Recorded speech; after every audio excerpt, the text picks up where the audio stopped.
Dulu, mereka membuang koperku di tengah hujan. Kini, mereka bersujud di atas tanah becek depan gubuk tua ayahku. Mas Aris menangis memohon aku kembali. Sementara, ibu mertuaku yang angkuh kini tak berani menatap mataku. Aku punya kekuatan untuk menghancurkan mereka selamanya. Tapi hari ini, aku memilih untuk memberikan sesuatu yang jauh lebih berharga daripada uang. Sebuah pelajaran tentang harga diri. Halo sahabat Story Nusantara, selamat datang di seri terakhir dari perjalanan panjang Hanum. Terima kasih sudah mengikuti kisah ini dari seri 1 hingga saat ini. Banyak dari kalian yang meminta agar Hanum membalas dendam dengan kejam. Namun di episode final ini, kita akan melihat sisi lain dari seorang anak petani. Sebelum kita melihat bagaimana takdir mempertemukan mereka kembali di gubuk tua yang penuh kenangan ini, mohon dukungannya dengan klik subscribe, like, dan berikan komentar pelajaran hidup. Mari kita saksikan akhir dari kisah yang mengguncang hati ini. Angin sore di desa kelahiranku selalu memiliki cara untuk menyembuhkan luka. Aku duduk di amben kayu depan gubuk tua ayah, tempat yang sama di mana beberapa bulan lalu aku dihina habis-habisan oleh keluarga mertuaku. Di tangan kananku ada secangkir teh hangat hasil petikan kebun sendiri, dan di depanku terbentang hamparan sawah hijau yang mulai menguning, bergoyang pelan mengikuti irama alam. Di sini, aku bukan lagi Ibu Hanum pimpinan direksi yang dingin. Di sini, aku hanyalah Hanum, putri seorang petani yang menemukan kedamaiannya kembali. Namun kedamaian itu terusik ketika sebuah mobil tua dengan cat yang sudah kusam dan suara mesin yang terbatuk-batuk berhenti di ujung jalan setapak. Mobil itu tampak sangat kontras dengan mobil-mobil mewah yang biasanya mengawal kepulanganku. Dari dalamnya, turunlah 3 orang yang sosoknya sangat kukenal. Namun kondisinya membuat jantungku mencelos. Mas Aris turun lebih dulu. Jas mahalnya yang dulu selalu licin tanpa celah, kini digantikan oleh kemeja biasa yang tampak kusut dan kebesaran. Wajahnya yang dulu cerah dan penuh percaya diri, kini kuyu dengan lingkaran hitam di bawah mata yang menandakan malam-malam tanpa tidur. Di belakangnya, Bu Sarah turun dengan langkah gontai. Tidak ada lagi jubah sutra atau perhiasan berlian yang berkilau di lehernya. Ia hanya mengenakan daster batik sederhana dan kerudung instan yang warnanya sudah memudar. Terakhir, Kak Siska keluar dengan wajah yang tertunduk dalam, tangannya memegang tas kecil yang tampak kosong, jauh dari kesan sosialita yang dulu ia banggakan. Mereka berjalan menyusuri pematang sawah menuju gubukku. Langkah mereka ragu, seolah-olah tanah desa yang dulu mereka sebut kotor, kini terasa terlalu suci untuk mereka injak. Saat mereka sampai di halaman gubuk, aku tetap diam, tidak berdiri maupun menyapa. Bukan karena aku ingin pamer kekuasaan, tapi aku ingin melihat apa yang akan dilakukan oleh orang-orang yang dulu merasa diri mereka seperti dewa. Hanum, suara Mas Aris pecah, bergetar hebat saat memanggil namaku. Seketika, di hadapanku, pria yang pernah berjanji melindungiku itu menjatuhkan lututnya ke tanah yang becek sisa hujan semalam, tanpa memedulikan celananya yang kotor oleh lumpur. Ia bersujud di depanku. Tak lama kemudian, Bu Sarah dan Kak Siska ikut melakukan hal yang sama. Mereka yang dulu merasa haram menyentuh tanganku, kini bersujud di bawah kaki seorang anak petani. Suasana hening sejenak. Hanya terdengar suara isak tangis yang tertahan di antara desiran angin sawah. Pemandangan ini sungguh menyayat hati. Gubuk tua yang dulu mereka potret untuk dijadikan bahan tertawaan, kini menjadi satu-satunya tempat tujuan mereka saat dunia berbalik membelakangi mereka. Mereka datang bukan membawa kontrak atau perintah, melainkan membawa kehancuran diri dan penyesalan yang sangat dalam.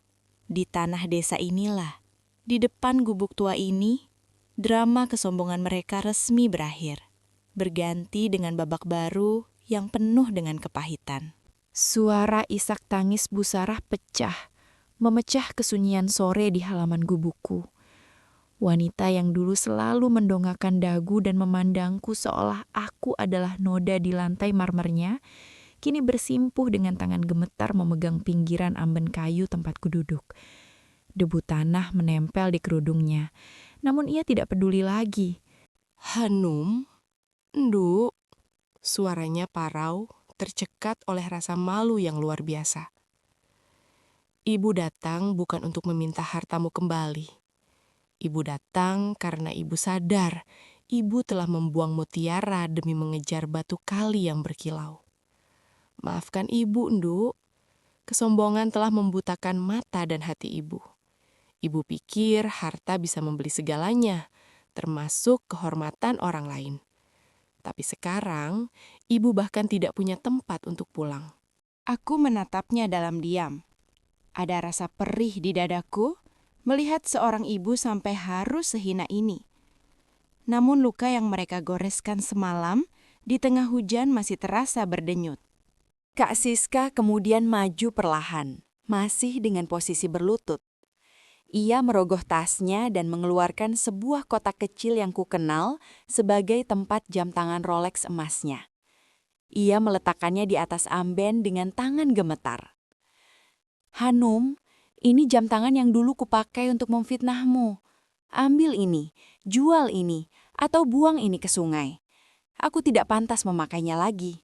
Setiap kali aku melihat jam ini, aku teringat betapa jahatnya aku padamu. Aku takut, Hanum. Aku takut Tuhan tidak akan mengampuniku jika kamu belum memaafkanku." Mas Aris menengadah. Matanya merah dan sembab. "Hanum, Papa jatuh sakit. Jantungnya melemah setelah tahu perusahaan disita. Dia terus memanggil namamu. Dia bilang hanya kamu menantu yang tulus mendoakannya saat dia sakit dulu. Sementara kami semua sibuk menghitung berapa warisan yang akan kami dapatkan jika dia tiada. Aku benar-benar suami yang gagal, Hanum. Aku tidak layak memohon cintamu kembali. Aku hanya ingin kamu tahu bahwa aku menyesal. Sangat menyesal telah melepaskan tanganmu." Melihat mereka seperti ini, aku teringat pada ayah.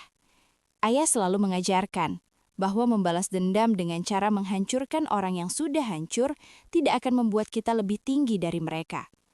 Justru kekuatan sejati adalah saat kita mampu menatap musuh kita yang jatuh dengan rasa kemanusiaan, bukan dengan rasa puas. Aku menarik napas panjang, menghirup aroma tanah dan padi yang menenangkan. Kalian tahu? Suaraku akhirnya keluar. Tenang, namun berwibawa. Gubuk ini tidak pernah berubah. Pintunya selalu terbuka bagi siapa saja yang datang dengan hati yang jujur. Tapi kalian dulu datang dengan mata yang tertutup emas. Kalian menghina tanah ini. Padahal dari tanah inilah semua kemewahan yang kalian makan berasal. Penyesalan memang selalu datang terlambat, Mas Aris. Karena jika ia datang di awal, ia disebut sebagai kesadaran. Aku berdiri, menatap mereka satu persatu. Di mata mereka, aku melihat kehancuran total.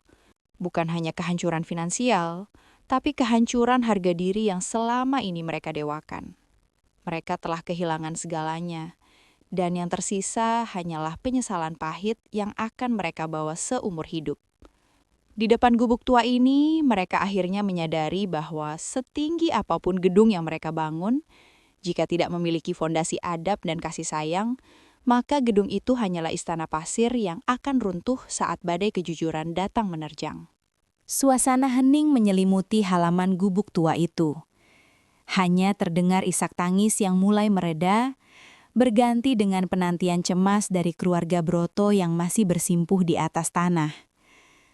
Aku berdiri dari amben kayu, melangkah perlahan mendekati Mas Aris. Aku membantunya berdiri, meskipun tangannya masih gemetar hebat. Aku tidak ingin melihat suamiku. atau mantan suamiku merangkak di tanah seperti itu. Bukan karena aku masih mencintainya dengan buta, tapi karena aku menghargai kemanusiaan yang ada di dalamnya. Mas, berdiri. Ibu, Siska, berdirilah. Ucapku lirih namun tegas. Tanah ini tidak butuh sujud kalian. Yang tanah ini butuh adalah kesadaran bahwa kita semua sama di mata Sang Pencipta.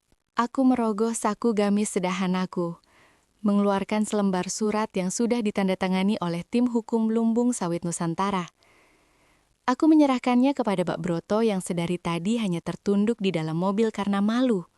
Ini adalah surat pembatalan penyitaan rumah tinggal kalian.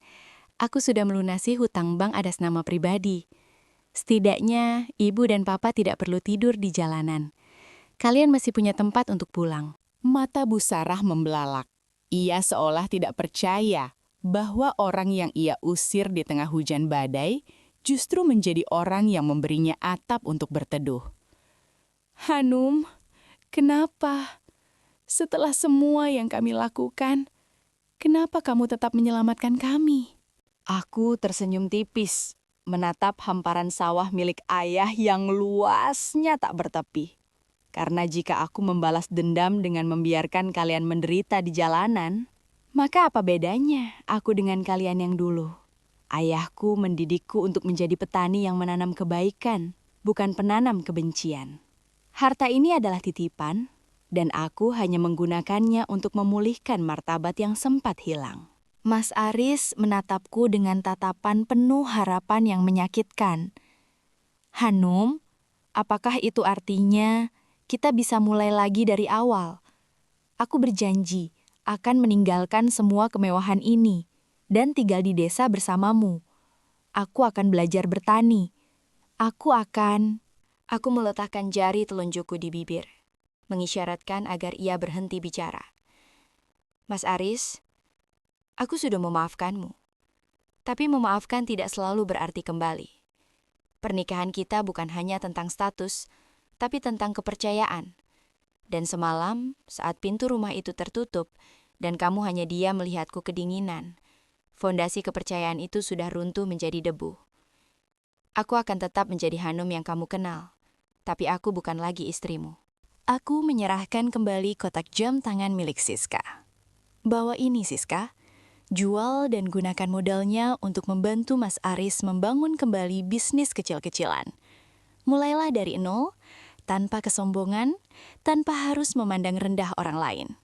Itulah hadiah terakhir dariku. Mereka terdiam, menyadari bahwa pengampunan yang kuberikan adalah sebuah perpisahan yang manis, namun tegas. Aku membalikan bagan, berjalan perlahan menuju pintu gubuk tuaku yang terbuka lebar. Ayah sudah berdiri di sana, menungguku dengan senyum bangganya. Saat mobil tua mereka perlahan meninggalkan halaman desa, aku menarik nafas panjang. Beban di pundakku seolah luruh bersama angin sore.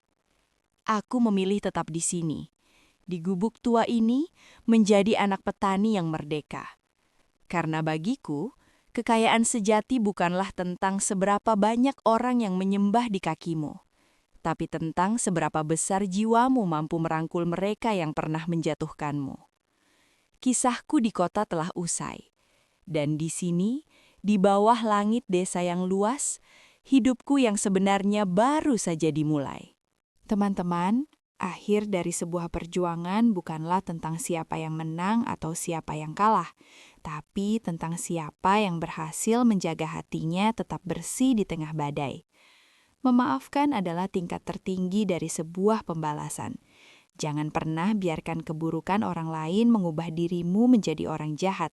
Tetaplah menjadi baik, karena kebaikan akan selalu menemukan jalan pulangnya sendiri.